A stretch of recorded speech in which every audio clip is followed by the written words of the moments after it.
guys, meron akong i-share sa inyo about po sa mga background image sa ating mga video guys. Sa hindi pa nakakalam sa mga magbaguhan dyan at kailangan po natin mag-practice po ng basics ng pag-i-edit po guys para gumanda ang ating mga video. So guys, tuturo ko po sa inyo kung paano po gumawa ng background image sa ating likuran guys. Katulad nito guys, ayan. Ituturo ko po yan sa inyo guys kung paano, pero bago ko yung turo sa inyo, please like and follow my profile and page. Thank you and pakishare na lang din po para marami pa pong makakita sa mga ganitong video na hindi pa po sila marunong mag-edit ng mga background image sa ating mga likod. So tara guys, tuturuan ko kayo.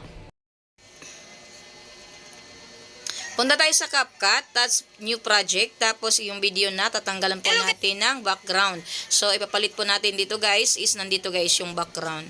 Ayan guys, background sa baba. Ayan, background, tapos color.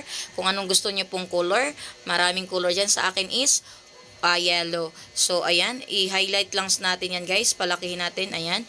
Tapos, check na po siya guys. Tapos, para mawala po yung background na green, kailangan po natin pumunta doon sa, pindutin natin tong picture, yung video, tapos i-highlight yan. Kailangan lalabas yung puti, tapos hanapin si remove BG. So, ang akin ito guys is auto removal. Pag auto removal guys, is mabilis lang po yan mawala ang kanyang image, yung kulay green dyan sa background ko. Pero, ngayon guys, is may bayad. So, hindi pwede natin magamit. Kaya po ay mahirapan tayo ngayon dahil po ay mano-mano ang gagamitin natin. So, gamitin natin is costume removal. So, yung costume removal guys is spray lang po yan. So, pinutin natin yung brush. Tapos, kailangan po natin brushin ang ating image. So, ayan, brushin natin yung image guys. Ayan, pwede mo ganyan kadami, kalaki yung brush. Pwede mo lakihan yung brush. So, yung tama lang. So, kailangan po natin is brushin po natin ang ating image. So, ayan. Kailangan po natin brushin yan guys. Tanggalin po natin yung ating, ibabrush lang po natin dyan guys, yung ating image.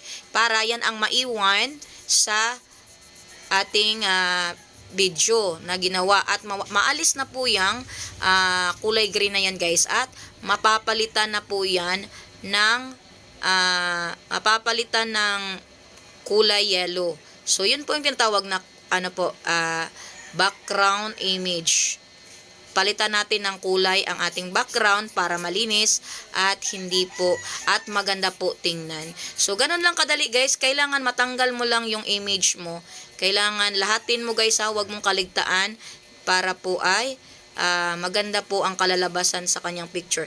Katulad nito, meron pa guys, ayan, makikita mo naman guys, ayan, daanan mo lang yan guys, ayan, dahan-dahan, daanan mo yan, ayan, so, nagkurog-kurog yung kamay natin, hindi tayo perfecto, okay lang yan guys, at least, nawala na siya guys. So, ganyan guys. Okay na yan guys, mamawala na yan pag applying one picture. Ayan guys, ayan, pag matapos yan guys, yung one na yan na sa gilid, ay mawawala na po ang kanyang background. So, ganun lang po kadali guys, ang paggawa po ng background. So, ganyan guys, tingnan mo. Diba? So, ayan na guys. Meron akong i-share sa inyo Diba? about Ang po sa mga ganda-ganda. Ang background bilis-bilis image lang. sa So, hindi pa yan ating tapos mga guys. Kailangan tapusin natin yung number 1. Ayan, kailangan magkaroon ng green yan dyan. So, ganun lang po kadali guys. Sana meron kayong natutunan. Basta huwag kayong gumamit ng pro kasi may bayad yan. So, ganun lang po kadali guys ang paggamit po ng ating background na image. So, yun lang guys. Thank you for watching and God bless.